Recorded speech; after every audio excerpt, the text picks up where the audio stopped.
Shirt show. All right, let's go. Shirt show! Talking shirt! Shirt show! Talking shirt! Shirt show! Talking shirt! Shirt show! Shirt man! All right! Episode 270 of Shirt Show! We're talking with Bradley and Matt from Tidalwave in Tennessee. Let's go! Hey guys, if you're new here, my name is Dylan. I'm the owner of Upstate Merch and the host of the Shirt Show podcast. My guests today were Bradley and Matt from Tidalwave. Bradley and Matt had a cool story. They started out as a 3PL, doing fulfillment and e-commerce for a bunch of different brands. They kind of got into this whole thing and were sending out their screen printing to somebody else and decided that they really wanted to bring it in-house and do it themselves. So they have a whole journey of learning screen printing and just diving right into the whole thing. Their company is growing super fast. We learned a really cool piece of information about their growth and how well they're doing near the end of the episode. We talked a lot about best practices with shipping. We also talked a lot about automating and how it's key to efficiency. We talked a lot about how the grass isn't always greener, and that they found out that when they jumped the fence to see how green the grass really was, it was bedrock. And they needed to figure it all out, and it was rough, but they got there. If you enjoy listening to this episode, the best thing you can do to support us is to share on Instagram stories, Facebook, LinkedIn, whatever you're on. If you can do the thumbs up and subscribe on YouTube, that means the world to us. It shows us what you like, what you don't like. Leave us a comment. Let us know. If you want to DM me on Instagram, it's me you're going to be talking to. I would love to hear from you. Also, if you want to deep dive on these episodes and just hear from us more, we have a weekly newsletter now. You can go to shirtshowofficial.com/newsletter to sign up. I've got recap of the episode. I got what's going on with me. I've got shop hacks. I've got tips from certain printers. Lots of new stuff coming with that. So if you want to sign up, that would be great. shirtshowofficial.com/newsletter. This show would not be possible without our amazing partners. Frank. It all starts with a screen. Whether it's new stretches or restretches, Frank and his team do it the best. To find out more, go to graphicscreenfashion.com, greatfuckingscreens.com, or ffffrank.com. Cleaning screens is no fun, but EasyWay makes it way more funner. Their line of eco-friendly chemicals and equipment make reclaiming screens a whole lot easier. Right now is a great time to check them out because they have a new monthly giveaway where you have a chance to win $250 in product credit. Head to easyway.com/giveaway to enter today. EasyWay is the easiest way. Graphics is your source for production-ready digital art and remote art staffing. They can help any size shop from just starting out to enterprise level. Looking to add a hero to your art department? Check them out at graphxsource.com. I'm about to use them a little bit more because my main art guy is about to go out on maternity leave. So it's a perfect way to jump into Graphic Source and use them and, get a little extra help when you need it. SNS is your premier partner in the apparel industry with one website, one purchase order, and 14 distribution centers with over 100 beloved brands. You can streamline your ordering and hit free freight faster than ever. SNS has 1 to 2 day shipping with the lowest error rate in the industry. Be sure to order your blanks from ssactivewear.com. Today's episode is brought to you by American Apparel, the makers of the iconic 2001. Soft, fitted, and always in style, this shirt has been your go-to for brands, bands, and print shops for decades. If you want a shirt people actually want to wear, start with the 2001. For over 90 years, Stahls has been the leading choice among apparel decorators for their heat transfer materials, heat press equipment, and custom transfer services. Not only do they offer some of the best products, but they're always looking to innovate and educate our industry on all things heat press. Head over to stahls.com to order your transfers and check them out on YouTube to be taught a thing or two. Ryonet has always been that solid go-to resource for screen printers. Not only are their supplies super reliable, but their network of education and support is next level. Whether you're figuring things out or fine-tuning your process, they've got your back. Check them out at screenprinting.com. If you're looking to join a community of like-minded screen printers, we talked about that quite a bit in this episode. One of the things I would recommend is to join our Shirt Show Discord. You can go to shirtshowofficial.com/Discord, sign up. The link is also in the YouTube or it's on our Instagram. It is a community of like-minded printers. There's lots of different channels, whether you're into embroidery, screen printing, digital, whatever. There's also a for sale section. We police it, so there's no bullies or trolls or weird stuff. If you want to start a community there and then build text groups or from there or whatever you want to do, this is a great place to start. So Go check it out, shirtshowofficial.com/Discord. Also, I want to shout out my buddy Matt Marcotte with screenprintgpt.com. If you have any questions about screen printing at all, real quick, you can go on and use the AI tool, and he has a ton of information put into it, so it kind of knows how to help you out. Also, there's a ton of really awesome free tools that he gives on there. It's all free. There's no reason not to check it out. Again, we were talking about ink consumption calculator on this episode, and Matt has one for free on there as well. So go check out screenprintgpt.com. Thank you very much for listening. I appreciate you all. Enjoy the episode. So, hey guys, how's it going? Good. How's it going with you? It's going. I am down in Florida visiting Christina. She is sick and deathly ill and sleeping, and I've been just working away on my laptop at the kitchen table. Yeah, sorry to hear that. Yeah, no, it's all good. She's alive. I go over and just pat her once in a while and make sure she's still kicking. Good. That's good. That's good. Thanks for having us on. Yeah, we really appreciate it. For sure. I love your guys' Instagram and what you guys are doing. I saw you got a wonderful tractor trailer full of new goodies the other day. Oh man, we were stoked and desperately needing it. So yeah, a lot of good rock stuff for kind of the doubling up the print shop. Yeah. Well, it was, I guess we can get there eventually, but I kind of want to hear because there's only so far you can go back on your guys' page. So did you start fresh somewhere? Was it a different company beforehand? What happened? Yeah. So we started Tidalwave in April of 21. So we just turned 4 recently. Damn. And that kind of came out of the necessity from an e-commerce brand that Matt and I ran for a number of years. Matt actually started it. And so it was online apparel, and we just got to a point where we always had the fulfillment side in-house. And then we wanted to bring screen printing in-house since we were doing a volume that made sense to make that investment. Yeah. And then we decided to offer it just to people in network. We turned a cost center into a revenue center. And we realized, wow, we love this so much more to be operators. And so we just went all in, and we've been just doing this full time since then. That's crazy. So I guess go back. How did you start with the fulfillment thing? How did that become an e-commerce brand? How did you start doing that? Yeah, I can touch on that. So I started, I kind of have always wanted to do something in business, physical goods. I don't know, something about e-commerce when I was in college caught my attention and made me really intrigued, just being able to make money online. Thought that was really cool. And so I started it was right before my junior year of college. I started an e-commerce brand called Shelly Cove. It sold beachy, colorful t-shirts, basically. And it was kind of a slog starting out, right? It's we'd get a few orders a day here or there. I was doing it out of my parents' garage for a while. But it was a fun hobby, and it was making, a little bit of money, right? I was in college. It slowly over time, it grew, and we outgrew the garage, moved to a little warehouse, moved to a bigger warehouse. I relocated from North Carolina to Chattanooga, brought the business there too, and then got a warehouse. And, I moved there, I ended up quitting my job after college and doing Shelly Cove full time. It just continued to kind of slowly grow. And then I brought Brad on as a partner. We had known each other in college. Why did you feel like you needed a partner at the time? So I started it actually with the help of my parents, and it was sort of I came to them with this idea. My dad came from a finance kind of background. My mom came from a design background. It was this would be a fun family project. And within a couple of years, it was probably 3 years in, it was kind of my dad's about to be ready to retire from his actual job. They were just getting to a point that it made sense for them to kind of step away from it. Right. You didn't want to do it with your parents for forever. Well, I think, and then also it's they came to the point of I think it was more than they signed up for at some point. Right. And so they thought maybe they were just helping their son out with a little project, and then it turned into a full on business.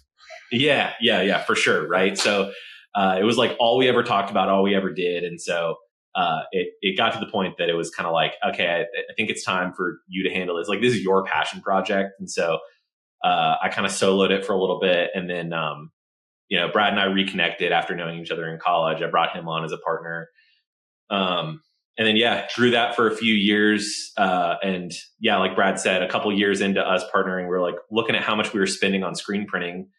We had our own warehouse to do the fulfillment, but we were like, I think this might make financial sense for us to try our own screen printing. Like, we're pretty hands-on operators. I think we can do this. So we invested in the equipment. And were you using one printer or were you using multiple? We were using one. We were at a size that it wasn't too overloading to use one, and they were a pretty big one. We were just using one printer.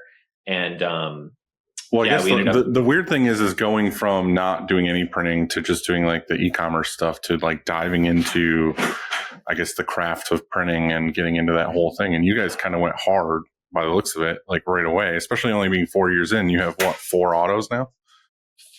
4 autos, yeah. In 4 years? That's nuts. Yeah, 4 years, yeah. We're very thankful because we were able to jump straight into an auto. So I've got mad respect for anybody doing manual. It was a hard first, I would say 6 to 8 months, just learning how not to mess up 100 shirts. Well, I guess that's my main question is like, how did you learn how to print? Like, because it takes a long time to get ready to just roll. Yeah, I think we had a really good strategic hire early on that kind of operated a print shop for, I'd say, about 4 or 5 years and had that kind of knowledge. And so they helped guide us, to that. And then Matt and I really quickly learned, like, we got to get into other shops. And I think the most valuable lessons we've learned was just going and viewing other like high volume shops and just being like, how are you doing this? Go to Made Lab events, have Made Lab come to us for training. And it was just like that, we're getting better every day. You're right. It is a craft. Well, it's good to get the right hire. Like you said, you had a good idea of getting like a production manager or somebody who kind of knew what they're doing, can hit the ground running.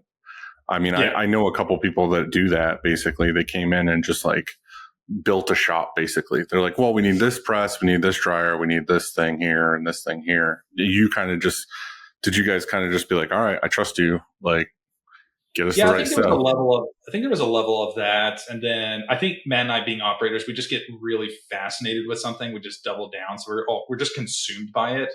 And eventually we felt like, over the past 4 years, we've got that maybe close to 10,000 hours working on this. So it's like, we feel very confident now, but early on it was just like, well, what do you think? So that was super helpful, having that strategic hire. I do remember Brad and I having a conversation when we were sort of evaluating this. We were like, we can't do this unless we hire somebody who knows what they're doing. Like, we can't spend the time and money to figure this out from scratch. Like, it's only going to be worth it if we bring somebody in who at least gets us like 75% of the way there.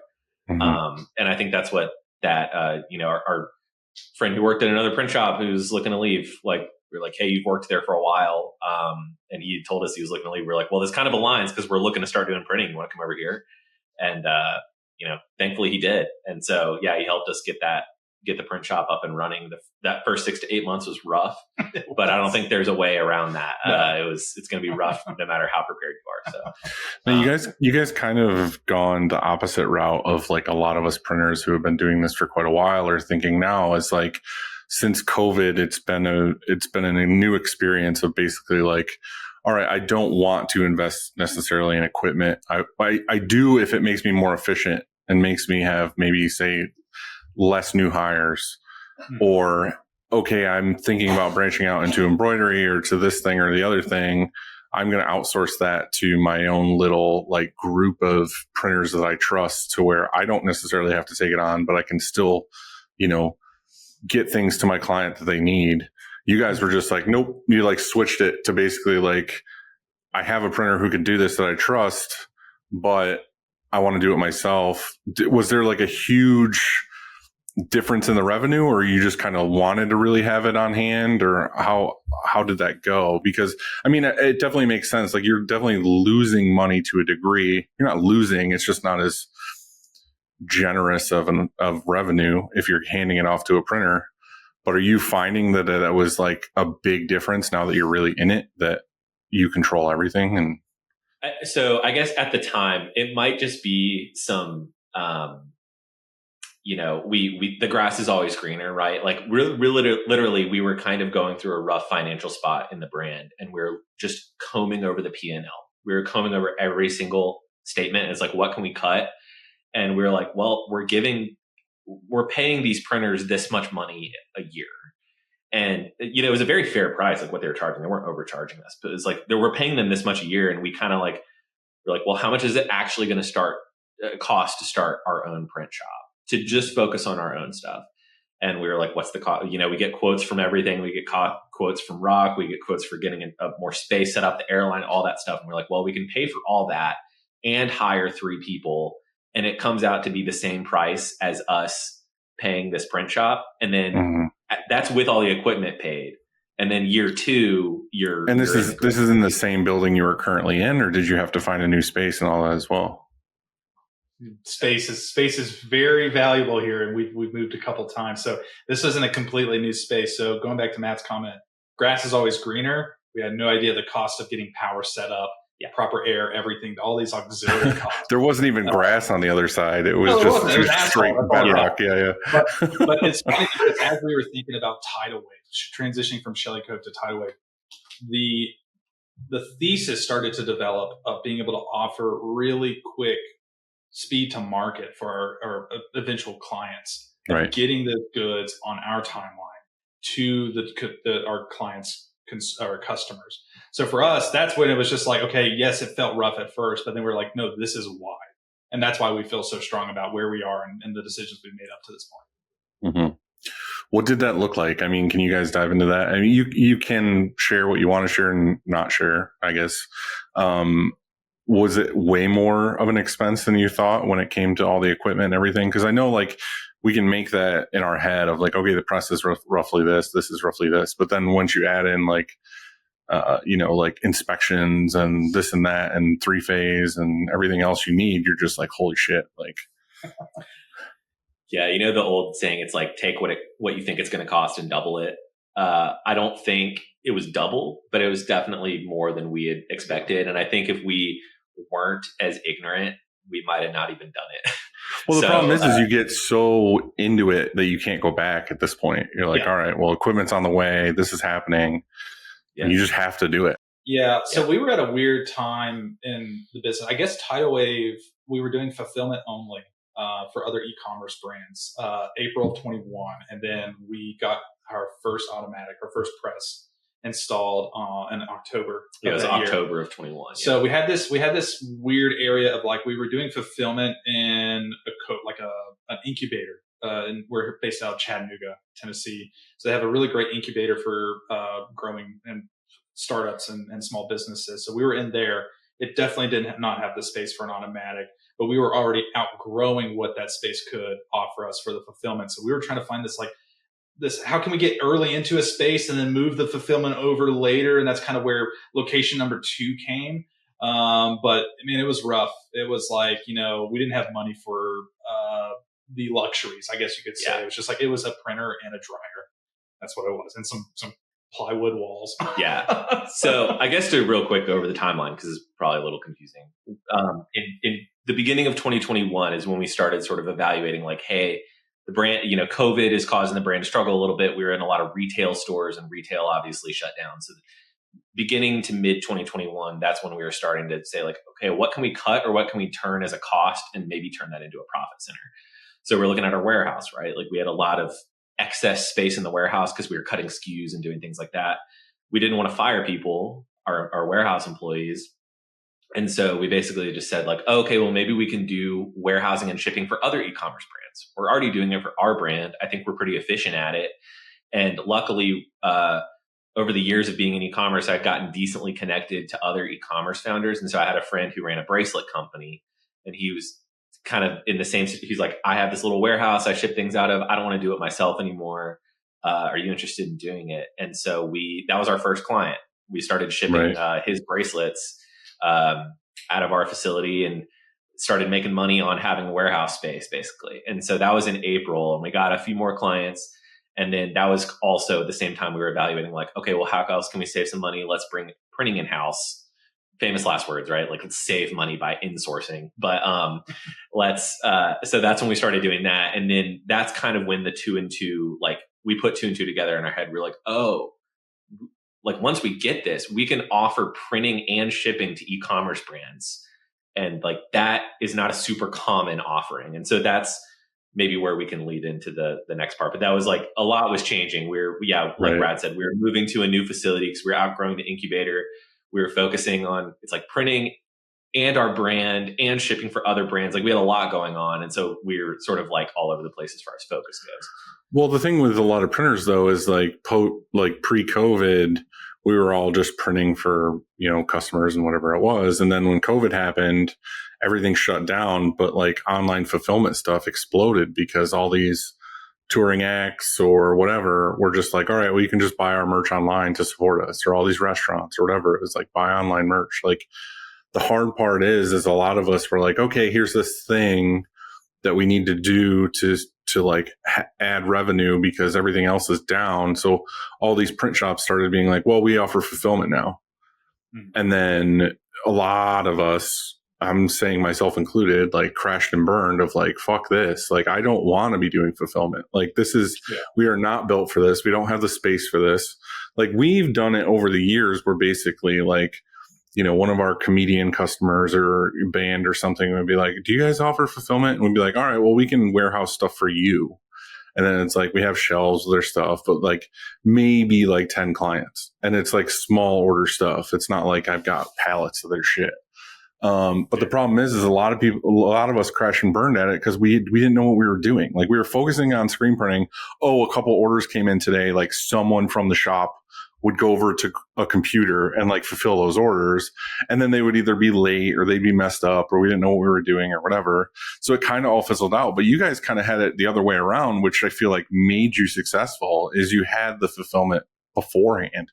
So you already had that part done. It was the printing part that you had time to create and build during a, slow time with COVID to get to where now things are ramping up and you have both. Like, is that pretty accurate to say, I guess? 100%. We've always said that we feel like independently of, apart from each other, we feel like we're a really good 3PL or a fulfillment center for e-commerce brands. We also feel like we're a really good print shop. And we just happen to be in the same building and have a lot of processes built off of each other. So that was our goal since day one. It wasn't going to be, this supports this. Is like they can survive on their own, but they work really well together. And that's our moat that we've created as a business, is how do we get those services to work well together? Right. So, but it is funny. It all came from our experience from running our previous brand. I mean, fulfillment was first. Yeah. And I mean, so like you said it, you did fulfillment. A lot of other print shops offered fulfillment. You probably came to realize like there's no money in it unless you're doing a ton of volume. If you're shipping 2, 3, 4 orders a day, like it's just a distraction. It's not actually driving any meaningful revenue, except for maybe the fact that the client wouldn't have worked with you to begin with if you didn't offer it. Well, I think that's most of it. And I'm not going to name names because there's a couple close friends that do a lot of this, like basically. And I think what it is it's the certain market that they're in. They have to offer it. Like it's basically like, if you don't, you will not have these customers, like these huge bands and touring, whatever. And it's like, okay, well, we need someone to house everything and we do the e-commerce and shipping and everything. And if you guys don't do it, we'll just go to the next guy who does it. And it's like, but what I'm seeing with a lot of these is it's like a space game. And that was like our biggest thing is like, we could offer this more, but like, I don't have a warehouse that's just empty where I can just build racking and like put shit in. And I visit some of these friends' shops, and it's like, all right, well, here's the print shop, but also like over here is like, we're overflowing from this warehouse, but we also have like 3 rental things over here where we just have racks and racks of stuff. And it's like, dude, like, you're just spending premium on spaces to put shit. Like, you know what I mean? Like there's no actual manufacturing happening. There's nothing. It's just like space to rack things. Mm-hmm. And I just feel like that's everybody's challenge is it's like, depending on where you are, like, do you even have the space for this? Like you can't just up and say you want to do fulfillment. I mean, you can, but like eventually if it grows into something, you have to have space. Yeah. That, and we've also seen like, so Matt and I, thankfully being partners, we can kind of tackle the 2 departments kind of on their own. So that way we're not like spread way too thin. But it is kind of nice because on the fulfillment side, not only are you trying to find space for stuff, but it's like your job to provide a quality service, speed to the customer, making sure that, your client's not overpaying on postage, for example. There's like all these things at 3PL that you have to focus on. And if you're trying to do that in a print shop at the same time, I couldn't do it. There's right. no Like way. you have to run it basically as two different companies or two different brands, but you definitely work That's how we together. viewed it early on. It was like, they're going to work very well together, not just because they're next to each other. So we have a lot of internal processes of like handoff and how that works. But yeah, it's like we can't just view it as, oh, we'll kind of work on the print shop. It's like, no, we have to treat it like it's its own entity. And that is expensive, like you mentioned. It's not cheap. There's a ton of automation that we've purchased over the years to make our employees' lives better and make our lives better. But I think it's worth it in the end for our clients, especially. Yeah. Are you guys, I mean, only 4 years in, but still, are you finding that you end up with a ton of dead stock from clients now where you're just like, I have a bunch of stuff that's not selling. What do I do with it? I feel like that's been a big hurdle for a lot of people that I know. It's just like, all right, well, these bands don't sell shit anymore. There's like 3 pallets worth of stuff and they sell like a shirt every 4 or 5 days. And it's like, this isn't worth having, but I guess I'm charging them space. Yeah, we do some. So I think we've gotten a lot better at vetting our 3PL clients that we actually do fulfillment for. Like we do require some like monthly order to SKU ratios and minimum orders per month and things like that. So we're not really warehousing and shipping for like a client that might get an order every couple of days or something like that. Like generally, right now we've gotten to the point that we're mostly shipping for companies that are doing north of like 1,500 orders a month, somewhere in there. So, sometimes the SKU count can get a little crazy. Like we try to get them to like weed it down some.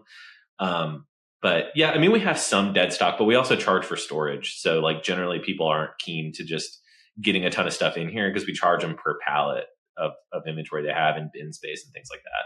Right. Are you finding that like you were saying that once you brought printing on, it was kind of feeding the beast for both? Is that mostly what your clients are, is people who are printing want to do fulfillment as well? Or are you finding that the print shop is doing a lot of just like print and ship bulk orders? Or is it kind of growing into something different? I think it's definitely, we're getting more clients. The percentage of clients that require both, I would say, is probably 35, 40, maybe 50% of clients. Yeah. 50% of clients that we work with, they require printing and fulfillment. And a lot of times the stuff that we're doing fulfillment has has hard goods involved as well. So it's not just like we're going to be packaging up t-shirts, sending it to their customer. They have other goods that they're selling with that. And so that's kind of where that blend comes in of like, we got to have this inventory accessible for that client. And that's a whole different department. That's not happening in the print shop. And then we have clients that are just hard goods, that are just fulfillment e-commerce side. So I think that's kind of what makes us maybe a little diversified. We have a wide variety of clients that we work with, both on a domestic and international level. Mm-hmm. Yeah. Can you break down, I guess, because I feel like a lot of people do it totally different. Like there's the people who are big that have all of these, high-end softwares and everything where they know, okay, scan this goes here, whatever. Can you break down like an order that goes from print shop to fulfillment, like what that whole process looks like for you guys? Yeah, for sure. So I guess jump in whenever, but generally, so a client that works with us, they kind of know our operation. So they'll say like, hey, here's a purchase order for 500 t-shirts of this design. And we tell them the ETA and when it's going to be completed. And then kind of it's up to them on like if they want to begin pre-selling it or if they want to wait until we actually finish it and receive it into inventory in the 3PL. But we'll print the 500 units, separate them by size. And then we have basically a team lead on the print shop who's in charge of basically the handoff. They say like, here's the counts, here's organized by size, separated for the account manager on the 3PL side. So we have an account manager for each client that we have well, they'll be in charge of multiple accounts. But like, are they we have an prepping account anything in a different way if it's going to you guys, or does it just get boxed up like normal and then it goes to that department and then they sort it and fold it and bag it and do a whole No, different thing? everything's it is client specific. So we have some clients that just want their folded shirts because they know it's going to go into poly with a bunch of other things. We have clients who like Right. folded and bag. So whatever that final step of finishing happens in the print shop, and then it's delivered in masses pretty much over to the fulfillment center. And not to take off where you were going, no, that's but fine. from there we have we have a WMS that we use, so warehouse management software. Not everyone knows what that means, but that helps us keep us organized, kind of like what you're talking about, like scanning things in. So that account manager on the 3PL side will receive exactly what we were anticipating, the PO that we created internal for the client, and then they will receive everything on that end, and that will start opening the orders, because most of the time we're doing our clients love to keep us on our toes, so we're doing a lot of printing after they've already sold goods, so that keeps us busy, and we try to be as fast as possible. So most of the time that product is probably still warm going out of poly, heading out the door. Well, the thing is like I ship a lot of stuff that's like bigger client stuff to a 3PL, and I don't know this 3PL. I don't know anything about them. It's just someone that they hired to get it, and I feel like everyone that we ship to wants it a different way. Like, you know, some of them are like, okay, well, we want you to basically individually box every size so that we know this box is all smalls, this box is all mediums, and so on, which kind of makes sense. But then it's like, all right, well, we need this this SKU on this box and this, so that they can just scan it. They're trying to make it to where it's basically like that you don't have to think. And then if they do have to think, they come back to us and are like, well, we have to charge for this, or we have to do this, or whatever. And it's like, I don't know, part of me is trying to like advocate for my client and be like, well, this is going to cost them a shitload of extra money in shipping. Whereas if they have a smaller order, I'm not saying like 50-piece order or something, but say they have a 500-piece order or something that has to go to 3PL. They're like, okay, we want it to be basically like 8 boxes. Where I'm like, well, we could put this in 4 boxes. I'll just put cardboard separators in between like the smalls and mediums in this box and so on. Like, is that actually a nightmare for you guys, or is this place just fucking me around where it's like, you know what I mean? Like, I want the reality of like, how idiot proof does it have to be when it gets to you guys? Or is it just, they're just nitpicking things? Because what happens most of the time is every single time we ship an order to the 3PL, they're like, well, we're missing this. Like, we're missing 72 mediums. And I'm like, there's no way in hell you're missing 72 mediums. Like, we did the entire process. We checked it in, we checked it out. We had it in the box. We had to fold and bag these and tag these. Like, we were missing nothing. And they're just like, oh, we're missing it. And then we'll get an email 2 weeks later or something where they're like, oh, we found them in a box in the back of receiving or something. It's like, That's the worst. guys, Yeah, I mean, what are you? But the thing is my client's not paying me, because they're like, oh, they're saying that they're missing these. We're not paying for them. And I'm like, I know for a fact, like, they have them. And I'll go through and I'll do like the research from UPS of like, these were the box weights. This is what this is. Like, I'll have all the proof, but they're just like, oh, we don't have it. And then the 3PL is just like, magically it shows up later. I'm like, who was hiding this box or these pieces? Like, what's the deal? Come on, guys, dish, like, rag on other 3PLs right now. Come on, like, give me the reality. I mean, that's kind of what I'll let you get into. But that kind of, we tried to create a 3PL based off of what not to do on 3PLs we didn't like, how they did certain things. And that kind of speed to like, we might find it in 72 hours or we might receive it in 72 hours. I'm like, that is the worst. So us being scrappy, that's kind of like our motto with that. Yeah, exactly. So like internally, the handoff for ourselves, we kind of were able to build a process for ourselves. Like, it's like, you guys got your own sweet spot with your own items, which makes total sense. Like, okay, it's primed to go to the next spot. I'm more saying like, me as a print shop, like, you give me instructions how you want it and I will do my best to do that. But I also think that like, you and me should advocate for the customer and be like, how can we make this the best process for them? And I feel like it's never that. I feel like it's always a challenge. I guess, I mean, there's really good print shops. There's really bad print shops. There's really good 3PLs. There's really bad 3PLs. So like, I don't know. I think if a 3PL is run well, yes, they can ask for certain things like that. Like as 3PLs get bigger and bigger and bigger, generally they have stricter and stricter inbound requirements. And that's just how it is. Like, if you're receiving 100,000 units a day, you probably want that to be pretty standardized. But if you're on the smaller to medium size and you can be scrappy, yeah, running a 3PL, you're in the business of exceptions. Like you should be able to receive things and count them in, even if they're not labeled to your exact specifications. Like you should have a dedicated person or people that are doing that. So yeah, we get stuff in all the time that's kind of a disaster, and we just, you just suck it up and count it and make sure it's all there.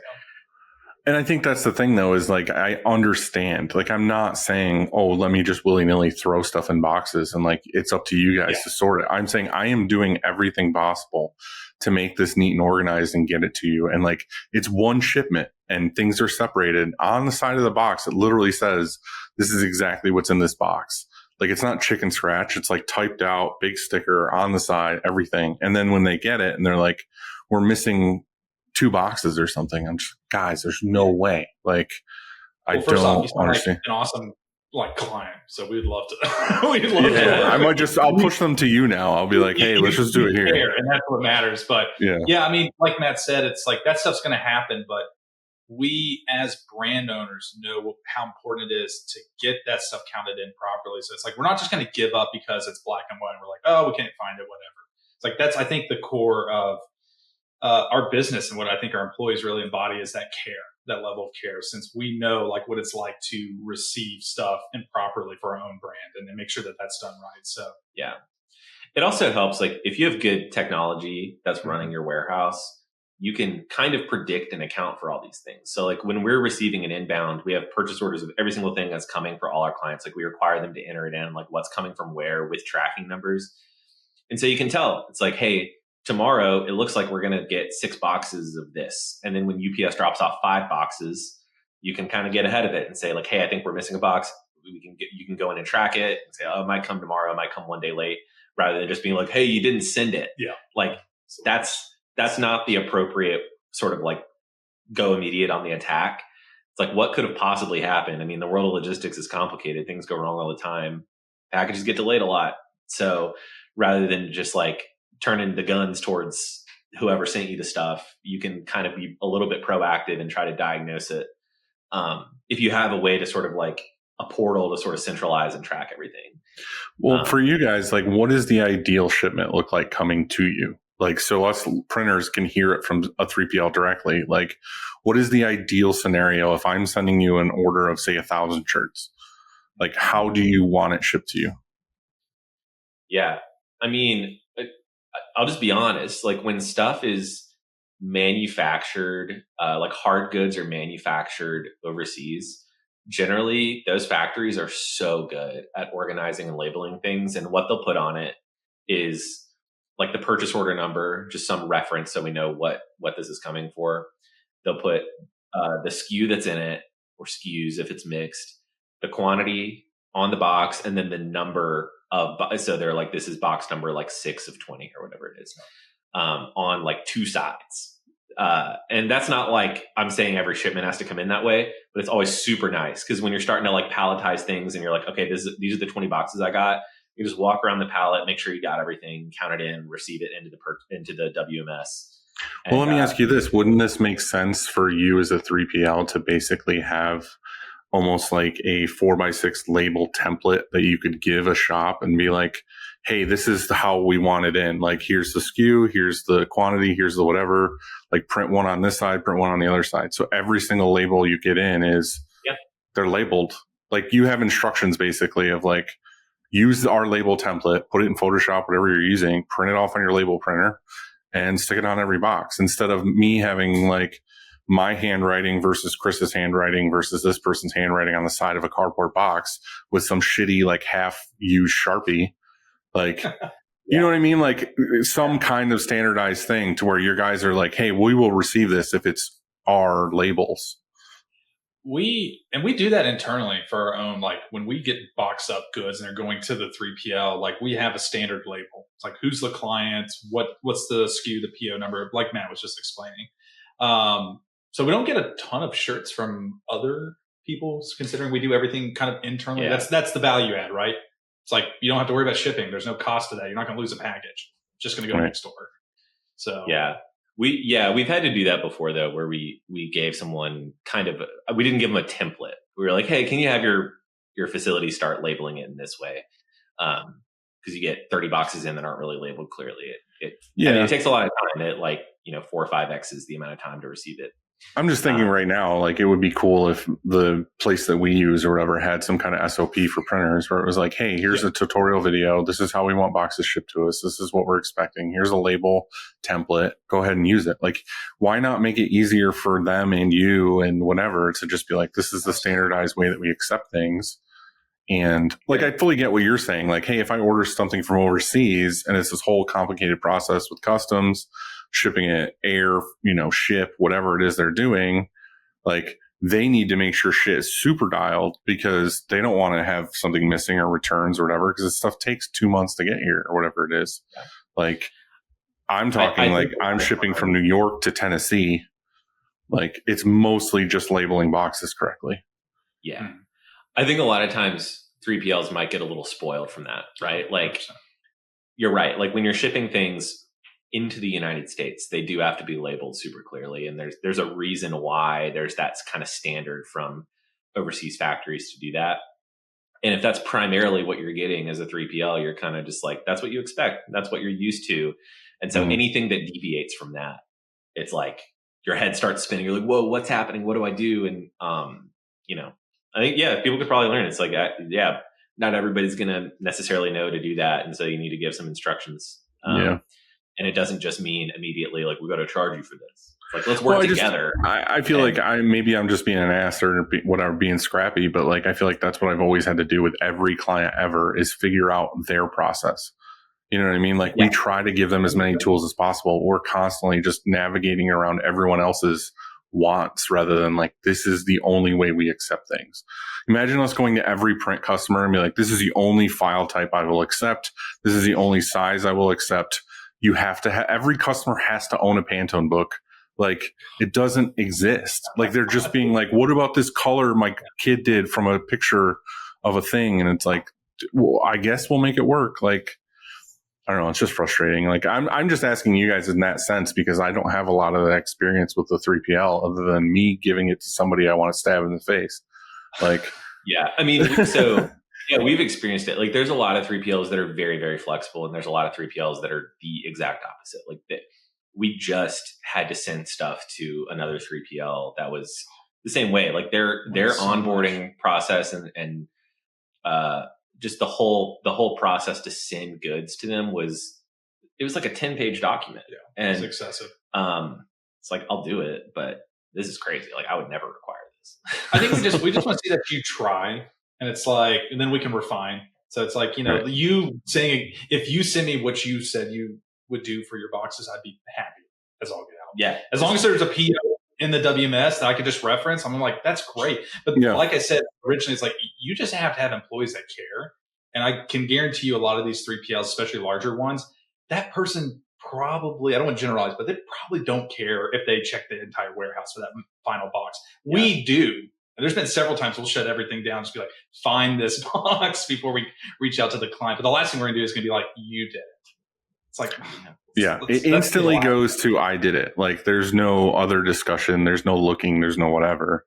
But the thing is it's like, again, this is just me complaining, but it's like probably out of the last 10 orders we've sent them, 8 of them, they've come back and been like, you're missing something. You're missing a lot of something. It's not like you're missing 4 pieces. It's like you're missing literally a case of something. And to me, that's what's more frustrating. When you're missing case quantities, okay, that just has to be misplaced. Right. There is a box. There is a box there. That's more frustrating than 1 and 2 off. Like, it's like, come on, man, a whole box. If I was missing like a couple pieces here and there, I'd be like, whatever, like credit, whatever. But when I'm saying you're missing a case of this, that means that I'm charging my client, $10 a shirt or something. Like that's a lot of money that I'm just not getting now. And a lot of times they're saying, well, we need you to reprint it.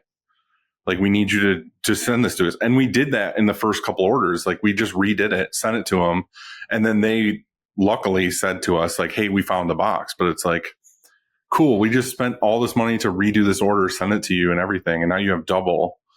And I was going to say, I have a question for you.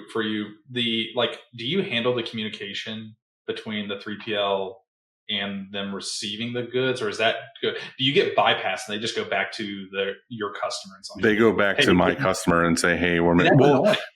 Well, that's the thing is like it's their 3PL that they are like they two work together and then come to us and say, "Hey, we want you to print it and send it to us." But it's still it's like I don't know, it's just annoying because they go on the 3PL's word no matter what. Like I could be like, "This is all the proof, this is everything," and it's like all the trust for them is like, "Well, the place that we have is saying you don't have it, so we just need you to redo it, and that's that, or we're just not paying you." And it's like, okay, cool. Yeah.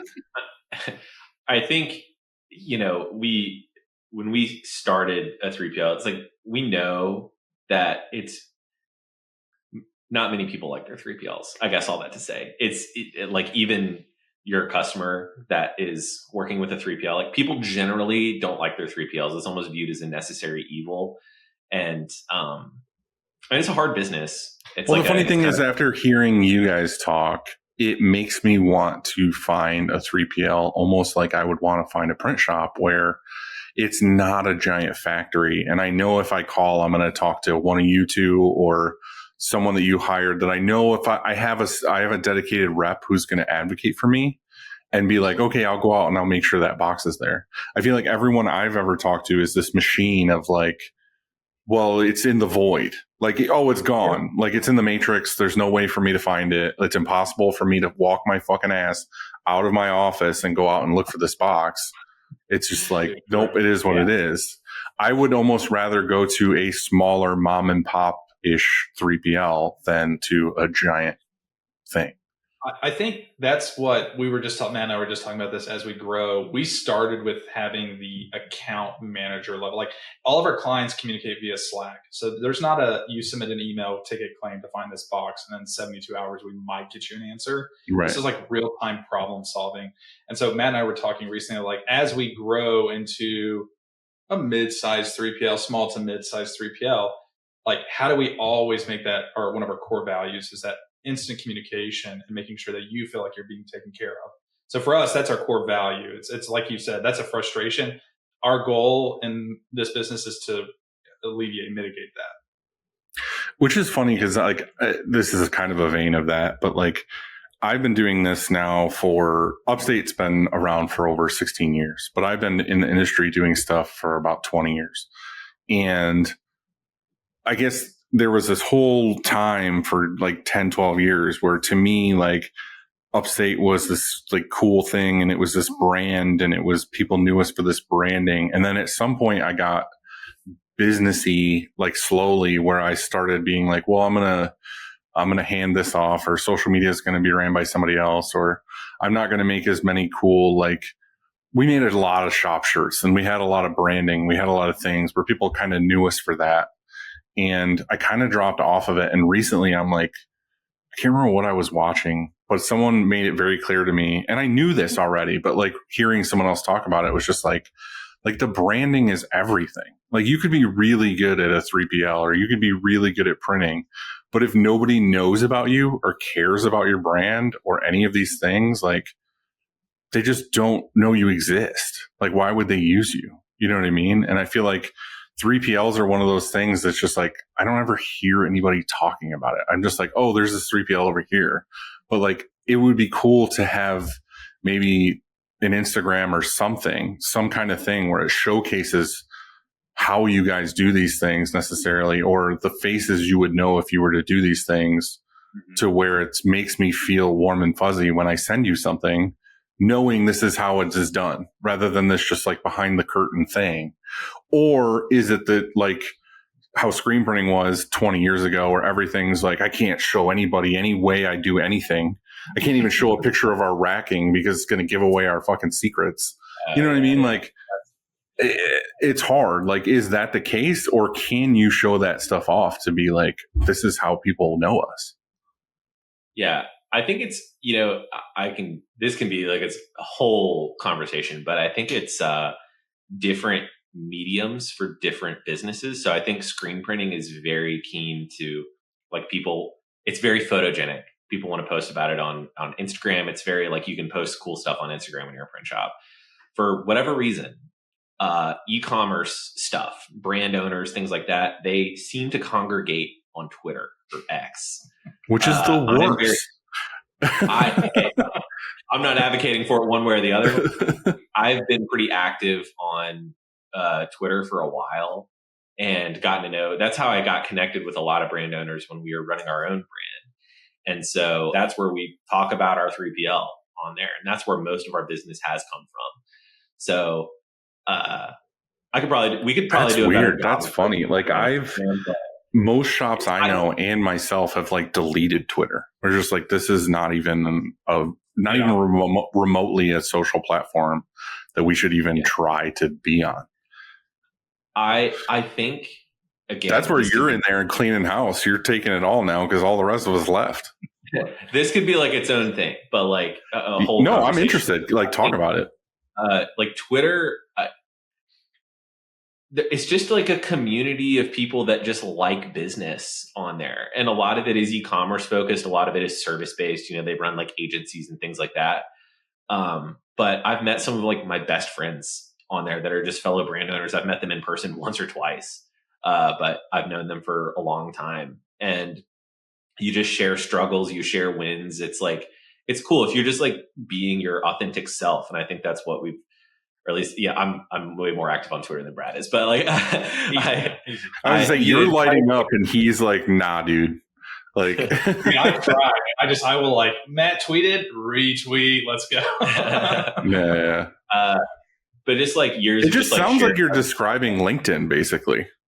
Like, yeah, it's like it's a little cooler. A little bit. It's less like, I don't dude, know. LinkedIn's on its way up, man. Don't knock it. It's a little less like try hardy than LinkedIn. Yeah. I don't know how else to describe. It's like less salesy. It's like, from my experience, or at least the circle that I feel like I'm kind of a part of. It's like just a lot of people that are just like, hey, I'm doing e-commerce, or I'm doing things adjacent to e-commerce. Like, who else is doing cool things adjacent to e-commerce? Like, a lot of people I know, it's like, I don't do business with them. They've never given me $1. I've never given them $1, but like, I talk to them on the phone every now and then. Like, it's cool to just share struggles and experiences and things like, it's like, how do you guys do this? Like, we're dealing with this problem right now. Like, I know you experience this. Like, what do you guys do? And it's pretty neat. So it's weird. That's where we've gotten a lot of our business from, is either directly from Twitter, or the clients that we got from Twitter. They're the ones that are like, I use Tidalwave. They're great. You should go there. And so we'll get like a referral or something. So it's a lot of word of mouth from that social media. Well, I guess like, are you trying to have your own stuff be the main focus of your guys' facility?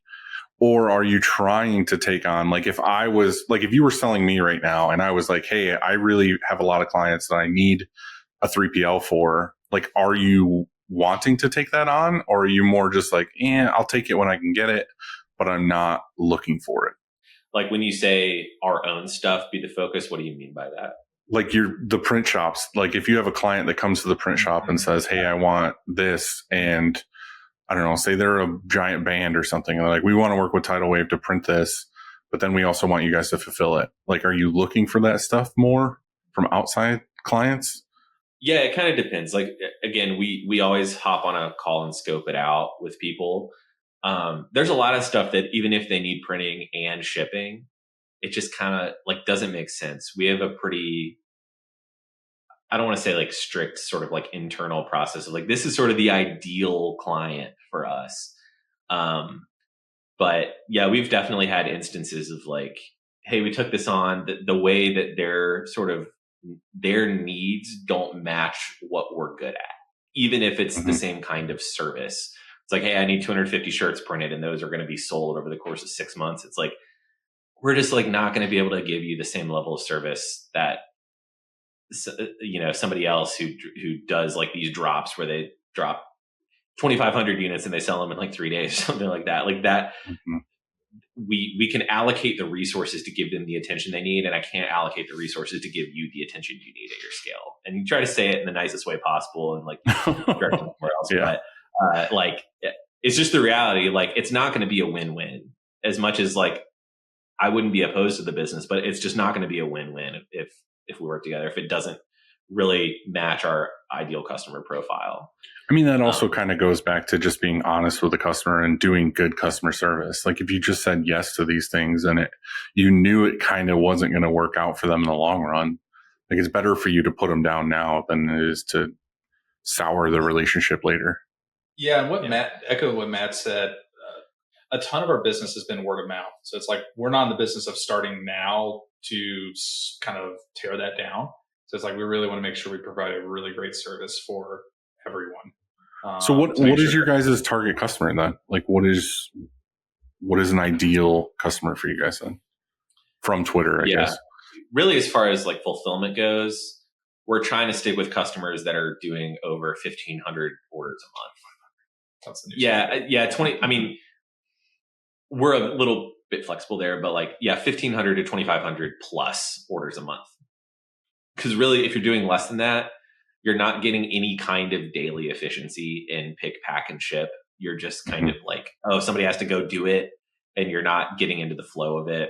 It also just takes up more space than it's worth. And like you said, it's like space is valuable. We don't want just people taking up space. We want flow through. We want volume.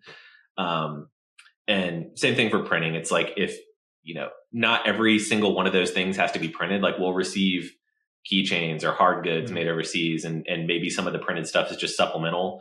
But we don't want you ordering like 50 shirts at a time. Like it needs to be, right. Like you have a more substantial minimum order quantity for somebody like that. I guess not technically. It's just we like Matt said, we really try to vet, and it's like we've said no more than yes, and so it's just for us. We make money off of efficiencies as a 3PL in a print shop, as you know. So it's like you can't take forever to do a job. So for us, it's like those larger jobs allow us to create efficiencies around it. So we have found some really good alignment with clients that do both. And like Matt said, we have clients that are exclusive just 3PL side, and we have clients that are just print shop only. But a lot of the clients where I think the magic happens is when they take advantage of both. So we're always looking for either. Yeah. We have local people that come in for 200 shirts all the time. We love working with them, Yeah. Yeah. So you will do that stuff. You just don't want to involve the other side. Yeah, it's just kind of supplemental. It's just kind of, there's been times recently where you're like, oh, that's so-and-so. They're on, we always print for them. And you're like, I kind of wish it wasn't now. It's been a little busy, but we love working with local clients. It's been fun for us. So.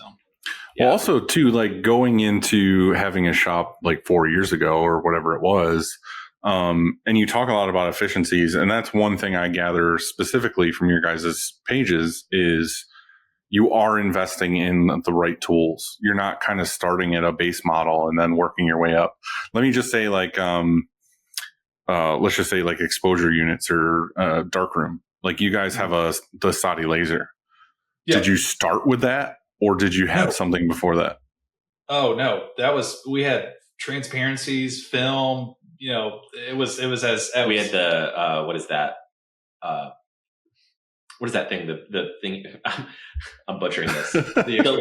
The lineup unit that Rock sells. We had a PRU. Oh, the PRU. Yeah, we had some of that stuff, but we just printed transparencies, and we had just a Ryonet special exposure unit. So did you go from that to the laser, or did you get some other CTS in between? Because that's a huge jump.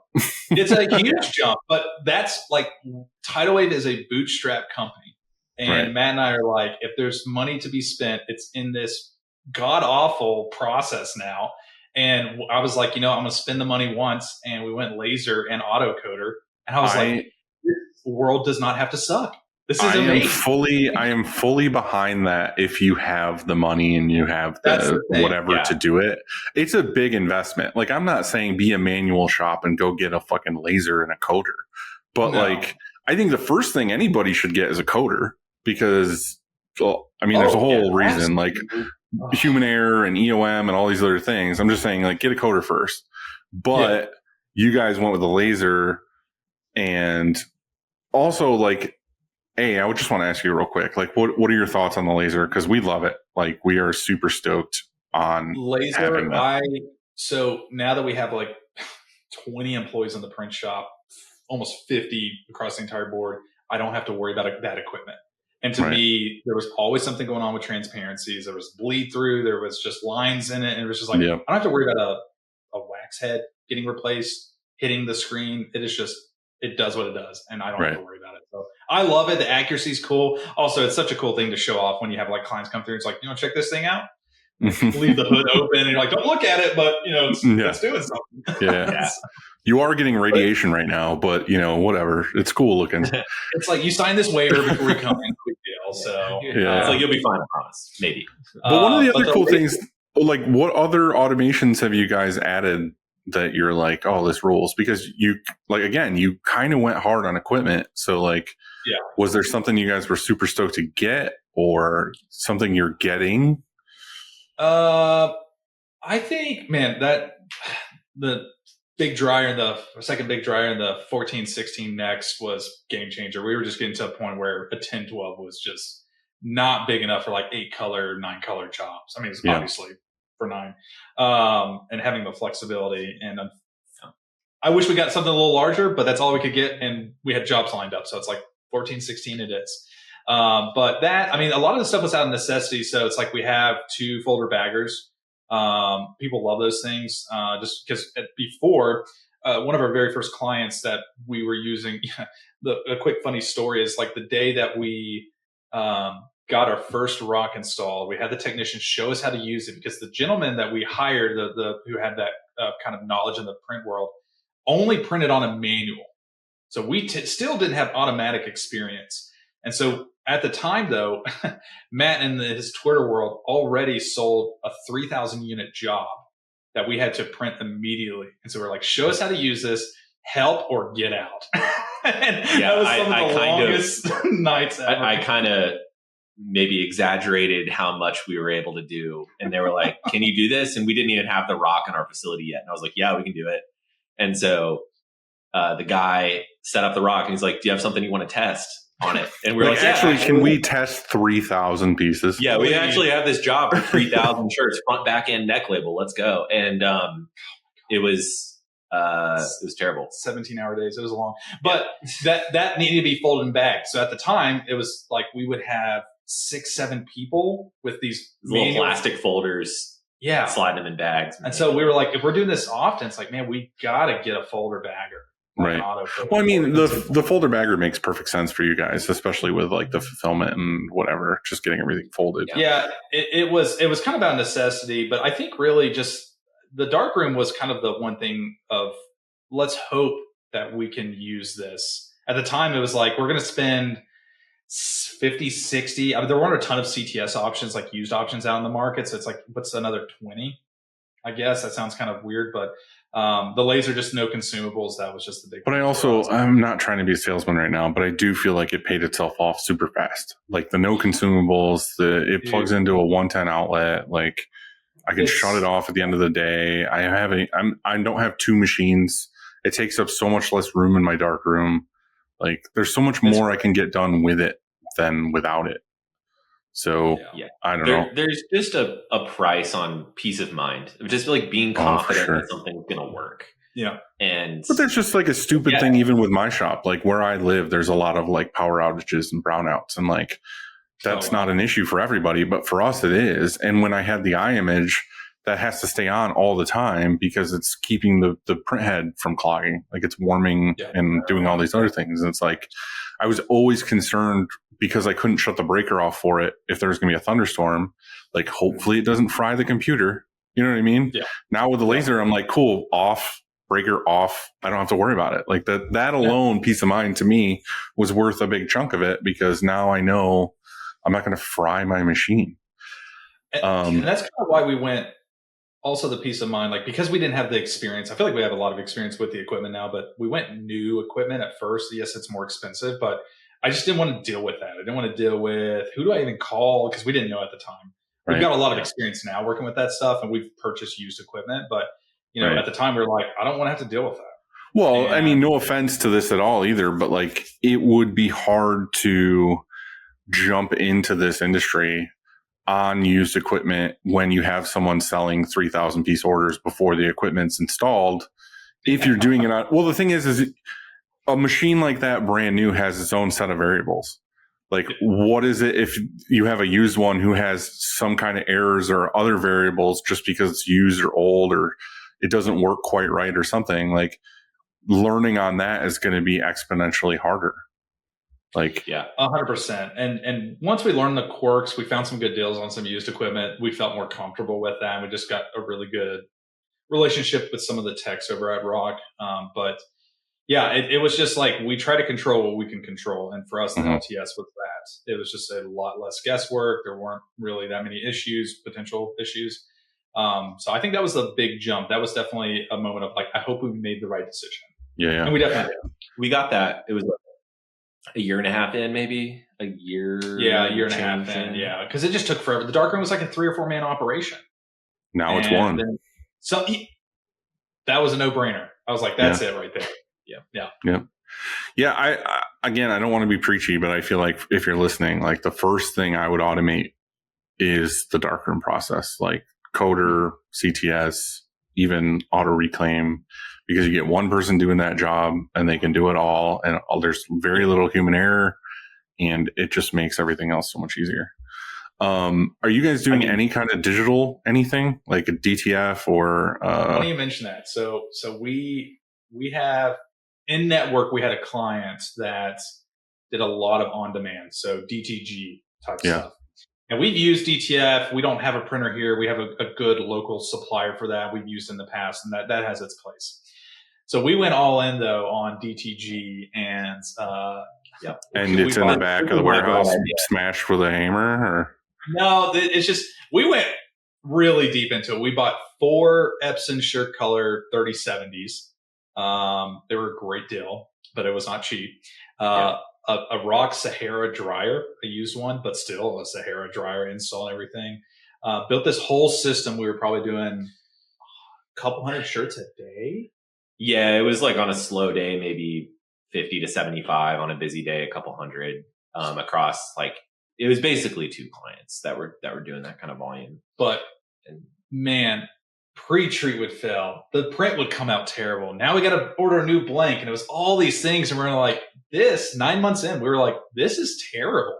And we realized like we just you're gonna add. Well, I was gonna say it's kind of like what you were talking about. It's like, oh, somebody on the print shop has to go ship those orders. Well, like we kind of viewed it the same way. It's like, oh, somebody has to go do DTG today, and it's like it was nobody wanted to do it. It's not fun. Like it's so many steps, and we just for me the biggest kicker is pre-treat. Like if the pre-treat didn't exist, I'd be like all in. I'd be like, all right, cool, let's just do it. Yeah. Half the time on certain colors, you're like, that looks like it's a good application. It'd go through the printer, and you're like, that clearly didn't get pre-treated on that side. You know what I mean? Mm-hmm. So, yeah. Or the pre-treat square, or the smell, or just all these other it's things. like, well, why has it got this shade of color? I know there's ways to fix that, but it was just so many variables. And like ink is so expensive. And we kind of just like we were running a little like P&L on that side of the business, on that little operation. And we were just kind of like, I just don't think we can pour enough resources in this to be really good at it and like scale it to the level that we want. Like, is this actually going to be needle moving if things go right in every single way? It's like, I just don't know. I think really what we have going on is screen printing and fulfillment. And that's really where the value add is. And so we basically just nixed it and sold the equipment. We took a haircut on it, but it wasn't terrible. And so that was like 2 months ago, maybe, that we sold it and got out of it. Which worked out great because we were getting super busy on screen printing, and I immediately called Rock and I was like, how soon can I get stuff here? So it made the room. It was an opportunity cost at that point for us. Yeah. Do you have any clients asking for anything like that anymore? Because we're getting more and more clients asking for digital. No, not really. Yeah, I mean, we'll get people like occasionally ask for it. We're just like, yeah, we don't do it, and they just say okay. So it's. Are we losing opportunities? Maybe. It's just like I don't have to stress anymore. Are we gonna like out of 100 shirts? Are we gonna have 20 that we're gonna have to replace? Yeah, it just doesn't happen on traditional for us. So I'm just debating in my own shop. Like I have 3 autos, and I'm kind of like.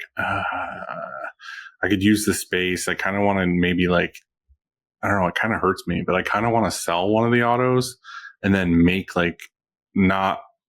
I kind of want to get maybe like that carousel heat press one that Rock has, or one of these other brands has for like the DTF auto. Basically, we just get asked so much from clients for it. The other thing that this is just from experience, so there's probably like a great solution out there. We've just seen some like quality issues with DTF, and I think it's just an emerging market. It's just new, right? There's a ton, and it's kind of flooded. I fully agree with that. And it's the thing is too, like you mentioned, you have somebody local that you're getting DTF from, and like I am a big proponent of try a shitload of places and find one that has the quality and has what you want. Like I tried probably like 20 places, and I'm really happy with the place that we get it from now. And I rarely have the issues that I have with other places, like white poking out here or adhesion issues, or we've gotten DTF from places before where they're like, oh, we ran out of powder halfway through your run, didn't realize till it was over. And I've got like a huge chunk on a roll where there's like no adhesive at all. And it's just like, oh my God, like what the fuck? Why'd you send it to me? Exactly. Yeah, it's just like, well, we sent them like pictures and video, and it's just like this whole thing of like, oh, it probably ran out. And it's like, oh, cool. Well, now I have to wait for you to redo all this stuff. Regardless, I'm just saying we get customers now that are asking for it. You know, they'll be like, hey, we need a 500 or 1,000 piece run. We want it to be DTF. Like, can you do this? Really? That's fascinating. I guess I'm trying. Do you know why they're asking that? I think for me, it's a lot of these places that want this like full digital look for, say, like a comic book thing. You know, It might be, you know, as a screen printer, we get artwork from places where they make cool artwork, and we're like, okay, yeah, this would look great as a sim process, this or that. But if every single part of the design coming from them is some kind of gradient or some kind of like literally every color is like it could say it's this like spaceman fighting an alien, like doing this whole thing, and everything has like a shine, a gradient, a drop shadow, like every piece of it. It's like this entire thing is just going to be made up of halftones. Yeah. And I feel like they are seeing things now in retail areas where it's like, okay, this was a transfer. Someone told them to use DTF. They're coming to us for it. And it's like, okay, cool. Well, I tell them like, hey, we can screen print this. Like we can do it this way. And they're like, well, we kind of want to do this. And then you give them the options. You're like, well, this is the pricing for this. This is the pricing for this. Like, what do you want to do? And they're like, oh, well, we kind of want to go this route. And I'm like, all right, cool. Like, but also like we're getting a lot of like smaller orders too, where now it's just like taking up a lot of time, where it's like, are we going to have people over on the pneumatic shuttles all day, or do we have it to where they can just load it like a t-shirt on an auto? Even if it is 20 pieces, they load 20 pieces. It goes around once, they take it off, put it in a pile, put it in a box, ship it out. Like, yeah, I don't know. I'm just wondering if it's making sense, or if you guys thought about it. Like, right now you're just turning it down, but yeah, we've been so, man, I would say reactive to demands. Yeah. It's just like if the people show up and they're asking for it and it warrants the investment, it's like, sure, we'll probably do it. Yeah. Or if it's clients we've worked with and they want to get into this market, but up to this point, we've thankfully had the liberty to say no to that. Okay, well, talk to me about this box machine that you bought that's putting together the boxes. That fun. Seems like a 2 a.m. Alibaba buy. Of like, all right, easy now, easy. You got part. Call it 4 p.m. Yeah. Yeah. I guess in short, like we have one client that sells a lot of hats. We don't have any hand in making them; they get made overseas, but they sell a lot of hats. They really like them to go in this particular box. That's kind of called a literature mailer. The way it's folded, it has this weird fold to it. So you don't use tape on it until it's actually closed. You put a little piece on it. Mm-hmm. And folding those kind of stinks. Like when you're having to sit there and do, hundreds of them, it takes really, really long time. And as a client, they're very, very, very peaky. So like on days that it's slow, they might get 200 or 300 orders a day. On days that it's busy, they might get 4,000. And so even 300 boxes being folded like that, like sucks. Yeah.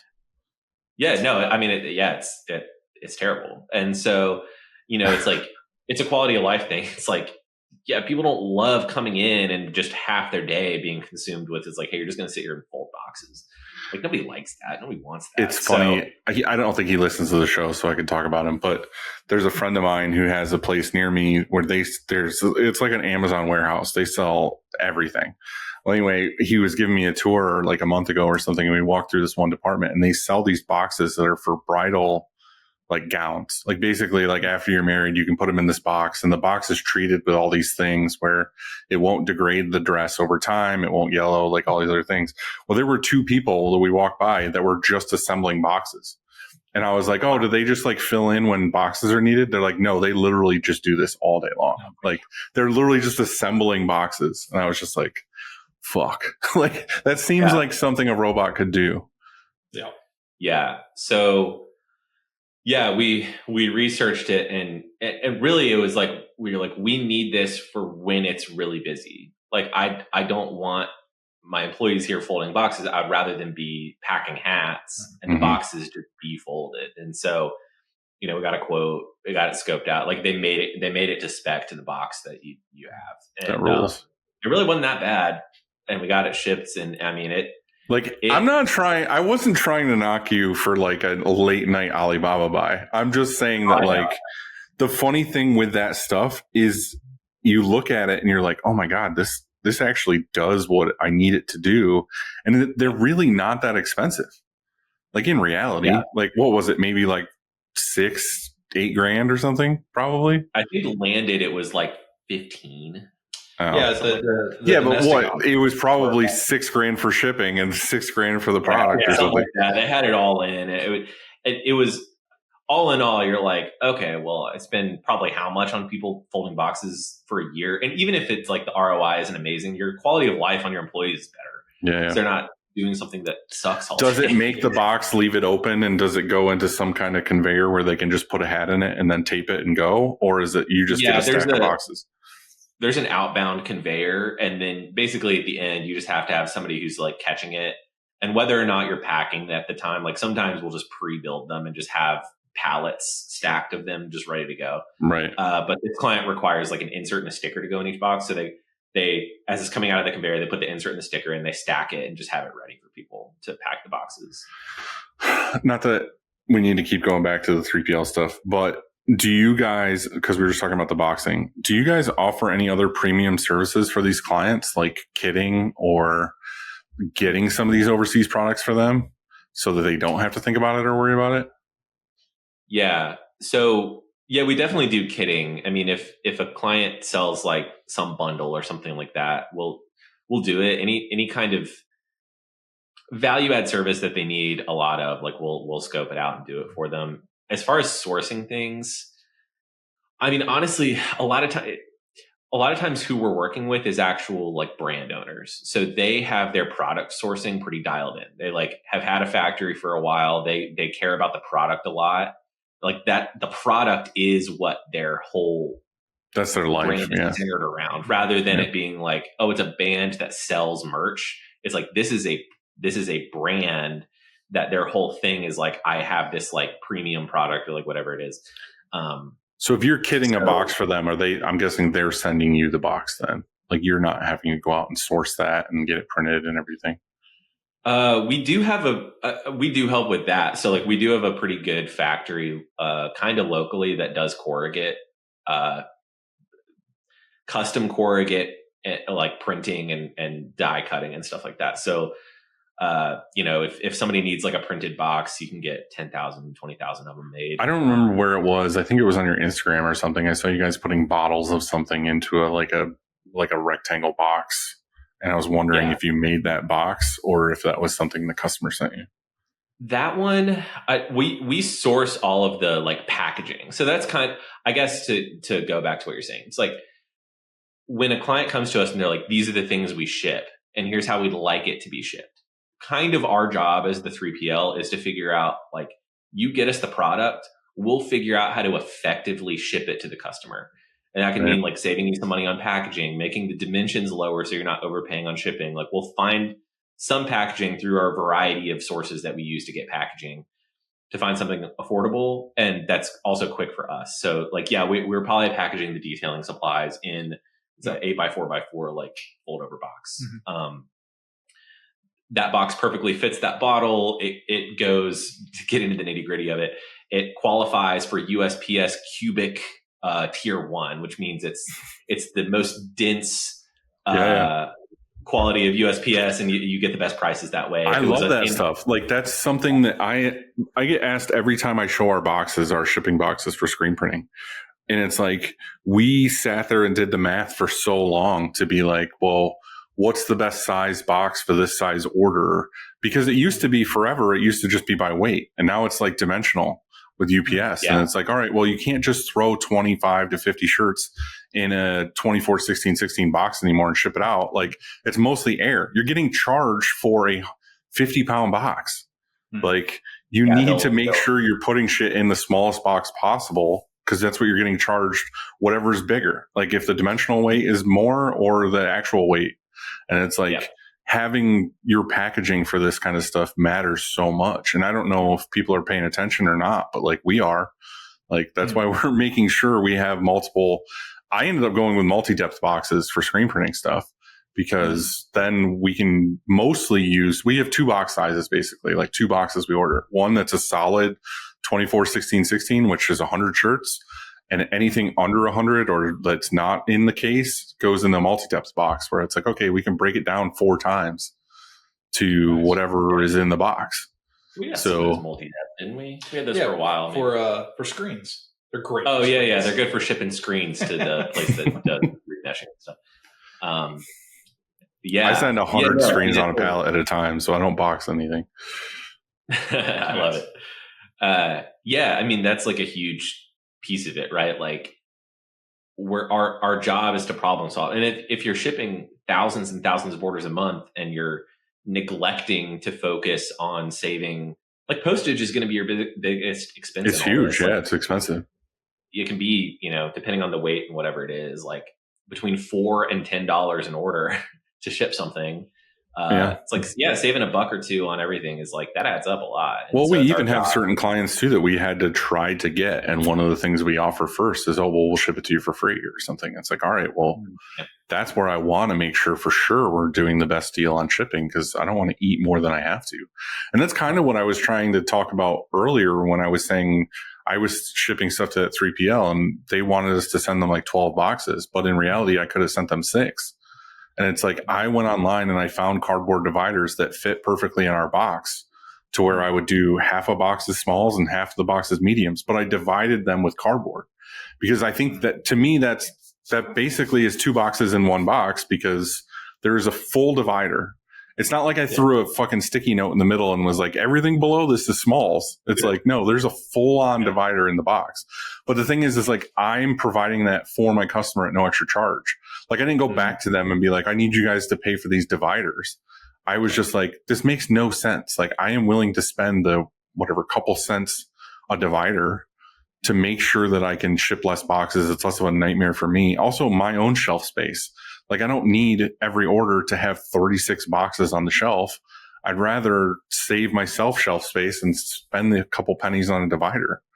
And I just love when people think about stuff like that. That makes it better for the client, rather than just like mind numbing. Oh, I guess we'll just do this. This isn't making sense. Yeah. And for us, like, since we're going directly to our client's customer, it's like, there's so many opportunities to find savings for them. And that's the value add we also present. It's like, we cover, just for logistics, we cover postage up front for all of our clients, and then we get reimbursed for that. But it's our job, and because we have volume that carries a bigger stick for negotiating rates, it's our job every week to go back and try to negotiate rates for our clients. So for us, it's like, it's double-edged sword. It's like, not really double-edged sword, but it's our job to make sure that we can provide value at even the postage level and efficiencies in shipping. Someone a while ago, I remember exactly. I think it was Dr. Don's was talking about buttons, and one of his shop hacks was refund retriever. Have you guys ever heard of this or tried this? Yeah. We used to use them. We switched to a different one. Same idea though. They audit your like UPS account and get your refunds. Did that work well for you? Because I don't know if I did something wrong, but it never works for me. Or we're just fucking amazing at shipping, which I don't think is the case. But like, I never get anything. I go check out every once in a while, and it's like 0 errors or something, and I'm just like, yeah. So unfortunately, UPS kind of got rid of guarantees on ground shipping. So if you're doing a lot of UPS ground, you're probably not. It's almost all ground. Yeah. Yeah. So like where they'll actually get you refunds is if like a next day or second day air shipment was delayed a day, they'll refund the shipping on that. But you have to apply for it. That's what Refund Retriever does. Right. So we don't get like a ton. It's not like anything crazy. But it is nice when it happens. Yeah. Yeah, for sure. That's awesome. One of the last things I want to talk to you guys about was like looking at your website and stuff was that you're kind of open with your pricing, or at least you're putting it out there to a degree. But it's kind of funny. You guys were also talking about how you're like, you say no more than yes. Like, what's the thought process there of like putting your pricing out? Because not a lot of people do that anymore. It's all behind closed doors quotes.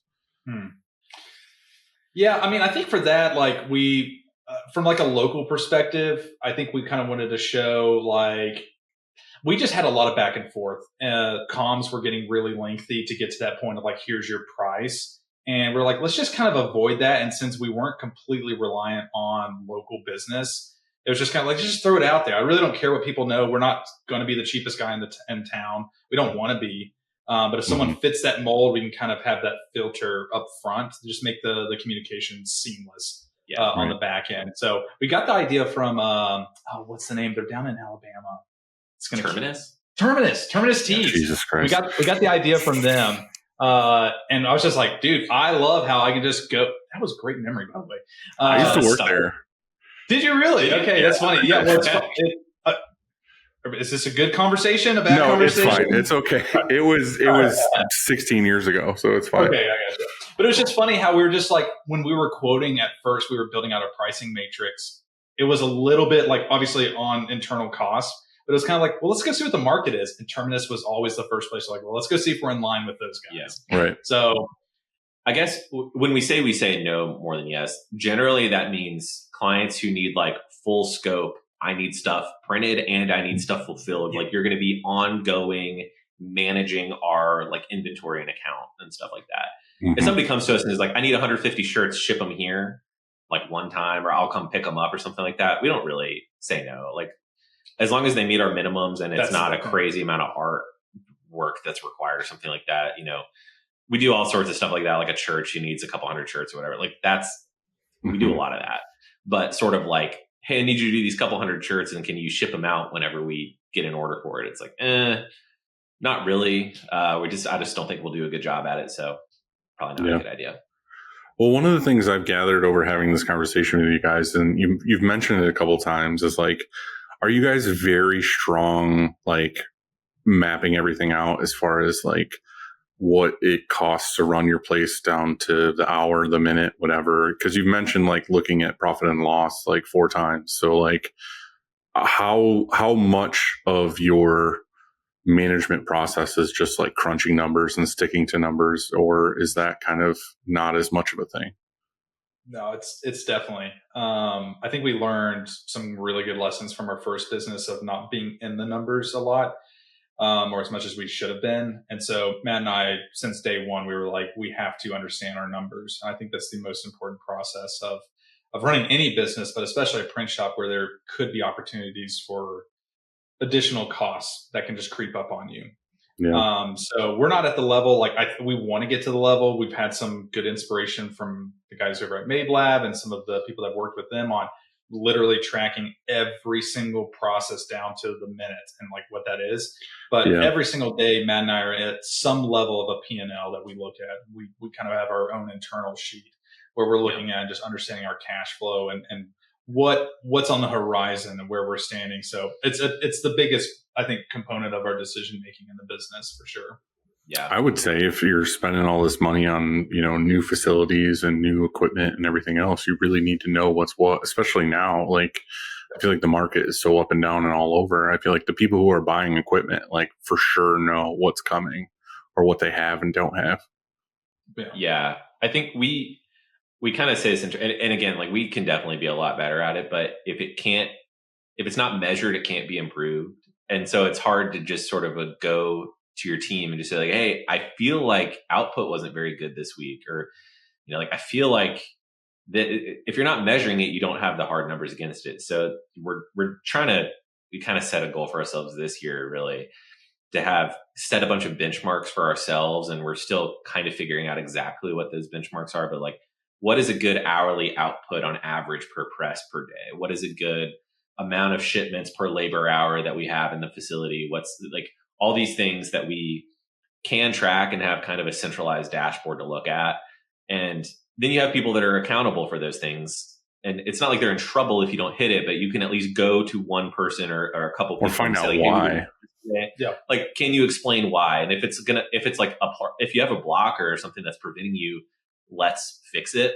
Mm-hmm. If it's just, no, we had a bad day today, here's why, like, okay, we'll try again tomorrow.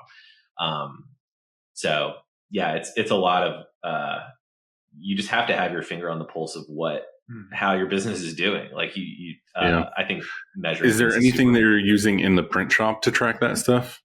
Or is it mostly that with the fulfillment stuff, your management software is kind of giving you numbers?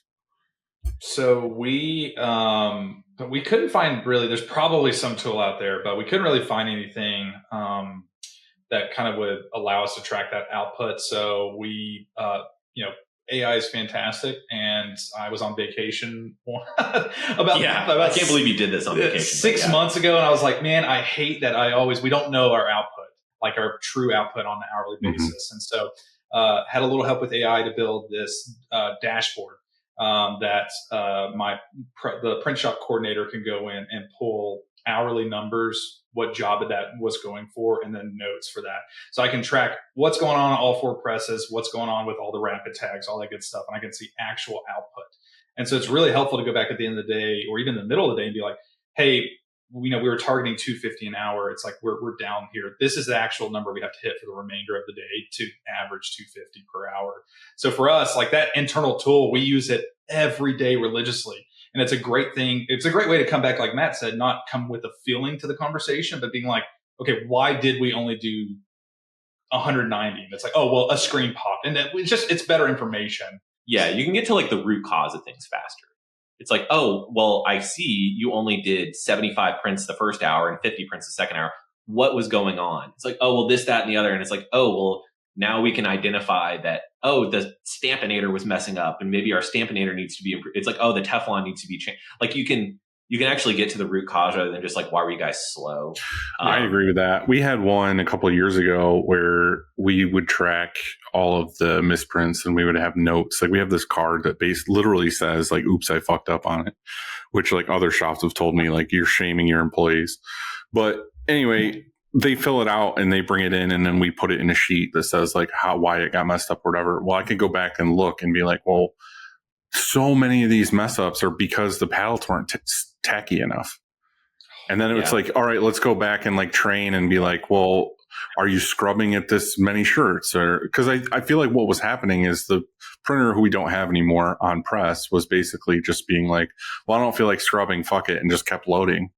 And then eventually he would have, once it comes around 16 heads or something, be like, oh, well, these 4 picked up and the registration's all off. Let's just throw them in the bin and say we messed up 4 shirts or something. It's like, you wouldn't have messed up those shirts if you would have scrubbed the pallets and like put down more glue or reactivated the glue or whatever. And it was like, so that's what we found out from these numbers was that we were messing up, daily X amount of shirts just because they weren't scrubbing the pallets. And it's like, all right, well, let's retrain. Let's figure this out. So it's not always just like, well, how come you're not fast enough? It's always things like, well, what are we doing that is making our error rate this? What are we like? Why is this equipment or these towels or this whatever on this side of the press where we're losing 3 minutes because you have to walk to the other side of the press, get a piece, walk back to the other side of the press, get a piece? We actually had a perfect example last week, or it was like a couple weeks ago. Same thing. It was like, oh, why was the output so, like we had this job set up and it was a huge job. It was going to take all day. Why was the output this hour so low? And the answer was like, oh, well, we ran out of ink for this Pantone color we mixed. And then you have to dive deeper. You're like, okay, well, why did we run out of ink for this Pantone color we mixed? We mixed it for this job. So like we should have definitely made enough. And then you like dig deeper into the problem and we're like, oh, we don't have like a process to figure out how much ink we need to make for a job. Like They have a calculator for that. Well, yeah. So now we, right. It's like we didn't have a good process of like identifying how much ink we needed to make when Pantone colors were low, when we needed to mix more of it. And so, built out a little system for that. But it's like, yeah, if your answer is just sort of like, oh, on the day it felt like we did pretty good, and that might be true, you're missing the incrementals there, where it's like, oh, well, you did actually stop for like 50 minutes because of something that is super preventable, and it's nobody's fault, but now we can build a process for it and make it better. So it's big for us to have that dashboard. That way, in real time, we can document those problems, and then we can reevaluate throughout the day and just problem solve. So. Sweet. Well, do you guys have anything else that you want to touch on about Tidalwave before we get to some just random fun questions? Or should the announcement we got today? That was kind of big. So we made the INC 5,000 list for businesses, and out of 5,000, we just found out today that we ranked 37th fastest growing business in the Inc. 5,000. That's awesome. For 2025. 37 out of 5,000. Yeah. Yep. So that was a lot higher than we thought. Yeah, it was. We're, of course, it's just like, it doesn't mean a whole lot. I had to tell our whole team this. Like, we had a fun little announcement thing today. We played some like games. People guessed what our rank was going to be, but like, ultimately, it doesn't mean, it's kind of a vanity thing, right? But still being like 37 out of 5,000, it was way higher than we thought. We got the notification we were going to be on it like a month ago, and we were kind of guessing it. Well, maybe like 1,000 somewhere in there.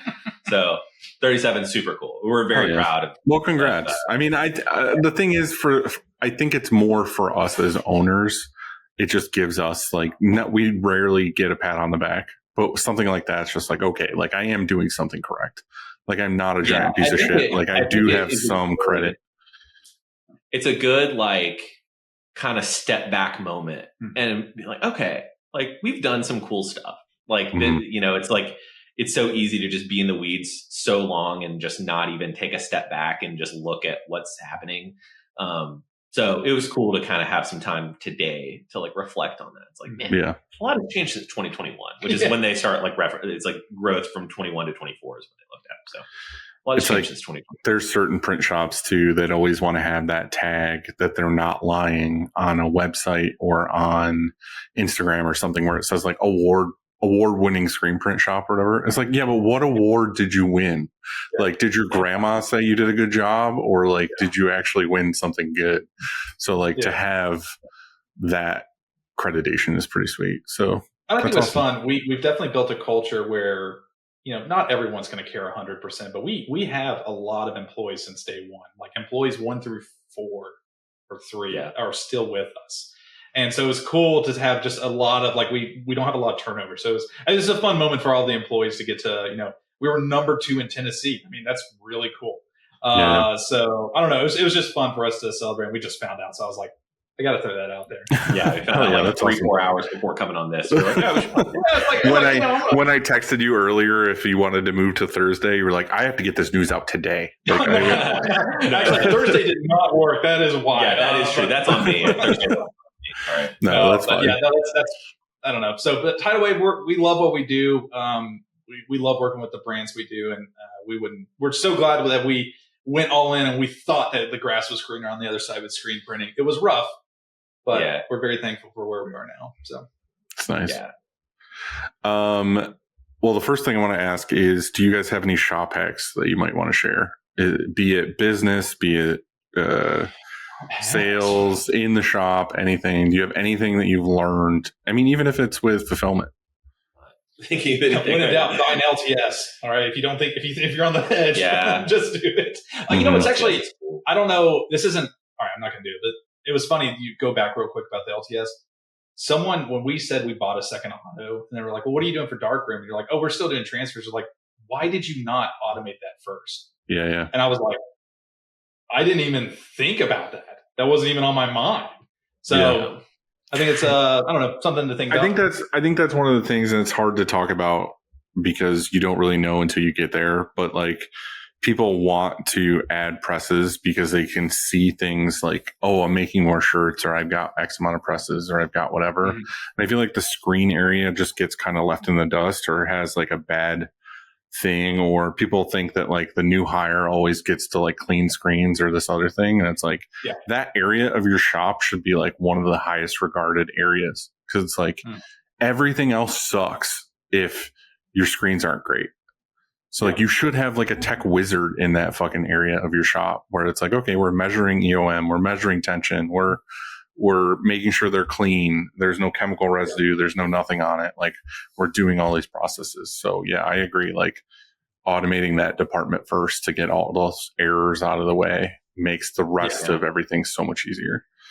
I do want to ask you, because you said that on vacation you came up with this thing with AI to whatever. Like, do you have anything in that vein as far as like a hack of like build some kind of process? Like this will save you X amount of time or something. That can't be the first tool you've made. Like, man, the print shop is like, we're still, I personally believe like in building tools around it, we're still in the infancy of it. And I think we just like, we got lucky at kind of doing it right. And it's like, oh, this could go really wrong. Like we need to make sure this doesn't. To be honest, I think that was kind of the first tool that we built internally. We use, some, maybe people like it, maybe people don't. We use Printopo. So it keeps us in line and understand everything. But I just think, man, AI is so easy to use nowadays. Just like explain, like write out your problem. And it's just like, I hate how we can't track, like you said, how much ink to use. Like we tried to do that early on, like help us build an AI tool for that. Thankfully, somebody more qualified did that. But I don't know. We're just a little bit, I've just tasked our team to use tools like that. It's like, if you have a problem, don't let it go on. Let's start working through that and like, let's think about it now. Let's not just complain that, oh, I wish there was a thing. Nowadays, we don't need to really wish as much. We can just ask if we can make this or if this exists already. Actually, I have a hack. All right, good. Just talk to other people in the industry. Oh my God. Everyone, I feel like so many people are so cagey about their like processes and business and stuff. And I was saying it earlier, like some of my best friends are competitors. Like the world, it is a blue ocean of business out there, man. There is so much business to go around. If you're both like, you have a group of friends or whatever that own shops, or like for me, it's 3PLs. Like if you're talking to each other and making each other better, like the only thing holding you back is you getting better. So it's like, why not, if somebody's gone through years of pain and they discover something that makes it better, skip the years of pain for you and like do the same for them. Like we've just built some really great relationships with shops. I mean, literally we had a very a good example, probably 8 months in when we were like struggling. We went to a shop and we're like, how are you able to do, like our white ink doesn't lay down well. And he was like, I use this screen mesh and I use this ink. And I was like, we are throwing everything away and we're getting exactly that. And our life has been exponentially better. But how many years could it have been before we found that out? Yeah. I mean, it's just because we went over and just talked to someone who was doing it, who was bigger than us. Mm-hmm. So yeah, go talk to people, man. Don't be afraid. And don't have enemies. Be friends with people, man. I can't tell you how many times I'll give somebody 5 gallons of white ink on a Saturday and I need it as well. It's like, just be friends with the shops in town, man. I fully agree. I mean, I've been doing this for a long time as far as like sharing stuff. And that's like what the shirt show mostly is just like trying to just talk to other people, get information. Because even just this episode, like asking you stuff about 3PLs or whatever, like someone's going to jot down a note or someone's going to have some idea of something and it's going to change their shop. You never know what that is. You never know what's what. And they take information and they go with it. So, I mean, I fully agree with that. I think getting to be part of like small groups is a huge thing too. Like you have Twitter, but like if other people don't, it's like, okay, well, text, go to a trade show, meet 5 print shops that you like or hang out or go to dinner and then like start a text group. And anytime you have any issue with anything, like ask the 5 of them. And then eventually you guys will all share information all the time. You get in those groups like Matt said, and for us, we have a couple. It's funny, we actually are really close, like physically, to the guys over at 730 Printing. Not sure if you've heard of them. So it's funny. It's like we, outside of screen printing, probably would never talk to each other. They're incredible guys, but we have like nothing in common. But it's funny, we'll text each other and be like, man, I'm really struggling with this. Like, how did you deal with that? And it's like, oh, we did this, and it's vice versa. I was like, it's all screen printing related. Mm-hmm. So it's great to have a good network of people that, they do different things. And sometimes we have to do those, and that's great. So I think the mentality of like approaching business relationships is like help without expecting anything in return. It's like, I don't necessarily, I think that pays dividends over the long run. It's like, yeah, it might, you have some question for me. I help you out. I spend 30 minutes of my time talking through it. Like, you're not going to give me any business, or like, I'm not actually benefiting from it. But, like a year down the road, something might come up where, it's like, I just think that mentality is not maybe as common as it should be. And, I don't know, maybe that's not a right or wrong, but like, I don't know. I think we abide by that. I think it's important, and it helps a lot. And you don't want to make enemies in the space. It's not fun that way. I also like actually get happy helping other people and seeing them succeed. Yeah. Like, I like seeing someone that I like seeing someone struggle. I like seeing someone who is struggling. Like, if there is something you can contribute to make it better for them, and then seeing them immediately get over that hump and get to the next thing. And like knowing you had a little part and like helping them do that is enough. Like, that to me is like, oh, I am stoked that now you are here, because I knew what it was like when I was at that spot, and it sucked, and it was a headache, and I stressed out like crazy and all these other things. And if I had somebody to reach down and like give me a helping hand, it would have made a world of difference. So now that I have the ability to do that, I'm trying to do that as much as possible. So, and I think we're seeing that with some newer print shops. And we've talked with older print people, have been in the game for 30, 40 years. And it seems like that is hopefully kind of going in towards the direction of more of a community. So we're excited to play a part in it and see it. Hell yeah. No, that's awesome. I'm glad you guys have that mentality with it. All right. Greatest shop fail. Fail? DTG. Like an instant, or just like, dude, this was me. This was me that did it. Oh my god. We had a client. It was actually the client that we got first, where we had the 3,000 shirts before we had the machine. So we kept working with them, where we would print the shirts and then ship out these like subscription boxes that one of the items in the box was a shirt. They had their December box. It's a monthly box. So we had their December box that had to ship out like towards the end of December. It was like the 20th or something like that. And it was like 8,000 boxes and across like all different sizes and stuff. And we shipped out a bunch of like, I think it was larges on a Tuesday. And then I come in Wednesday and I'm like, all right, time to print off the extra larges. And I'm like, let me go see how many extra larges are left over here in this bin. And there's none left. And I was like, did I just ship out? Like, we switched sizes basically. I sent out like 450 boxes to the wrong size. And, it's like 2 days before Christmas break.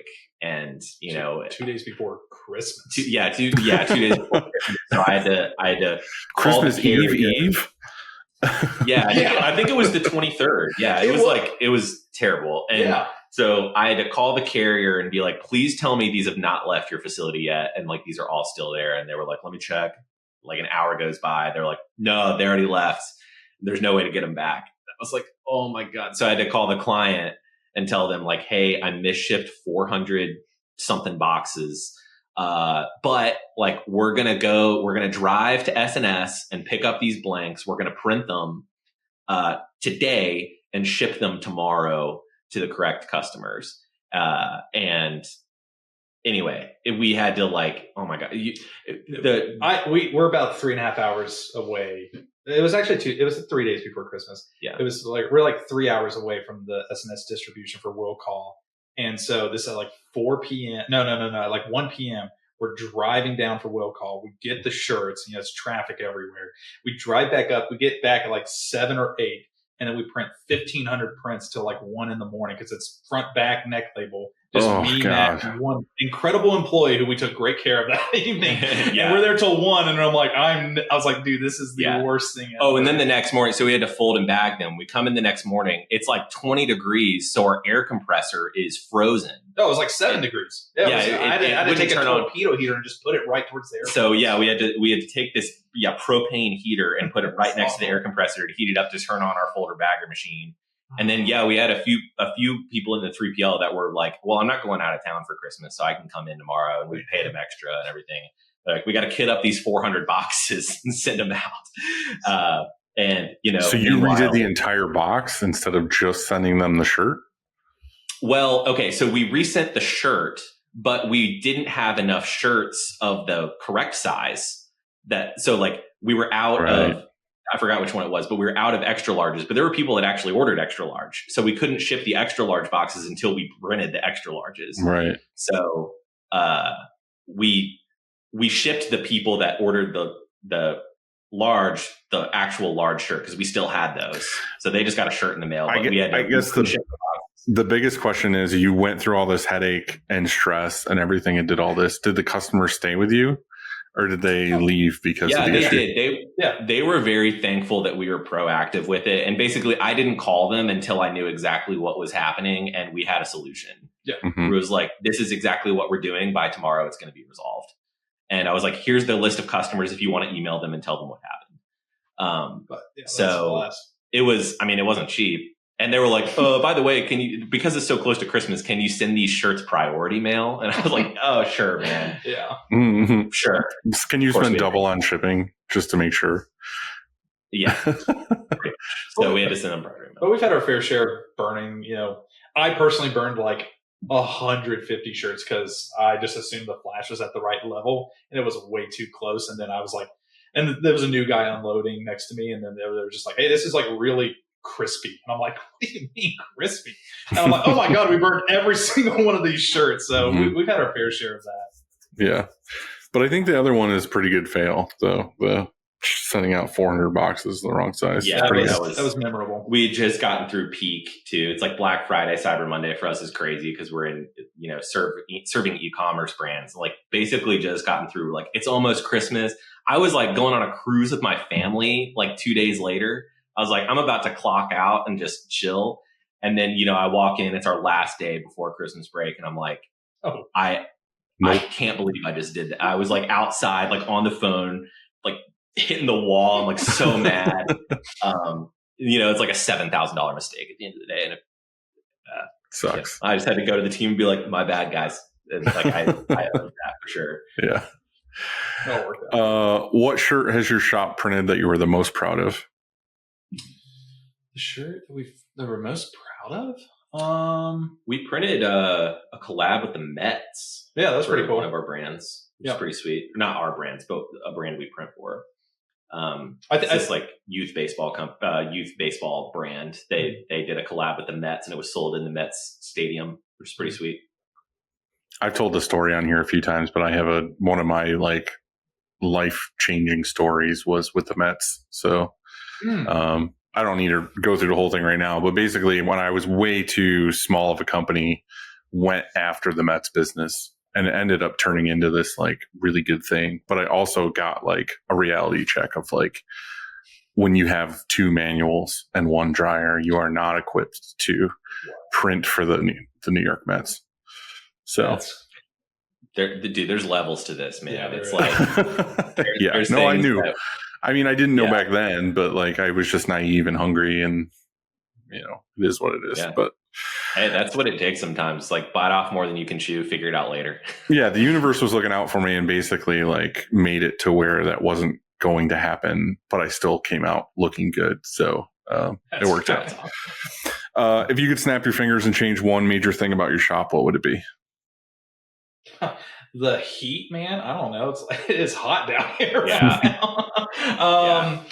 A more serious answer.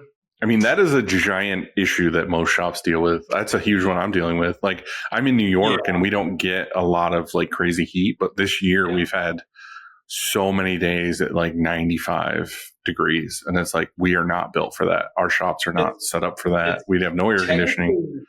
Yeah, I was about to say, it's technically air conditioned, but it's like our print shop is 11-ish thousand square feet, like 24, 25 foot eaves. So it's like, it's just a ton of space to cool. And it's just been hot. So, and now that we added a second dryer, there's some just residual heat just being pumped into the space. So I don't know. I think that's a big thing, but I don't know if I could just snap my fingers and have the workflow just be beautiful and perfect and work every time. We don't, why is this cart of shirts just sitting here in the middle? Like, I don't know. That I think to me, workflow is the big thing that we're working on now. You'll get there. I mean, you're working on it. You guys are capable, smart. Hell yeah.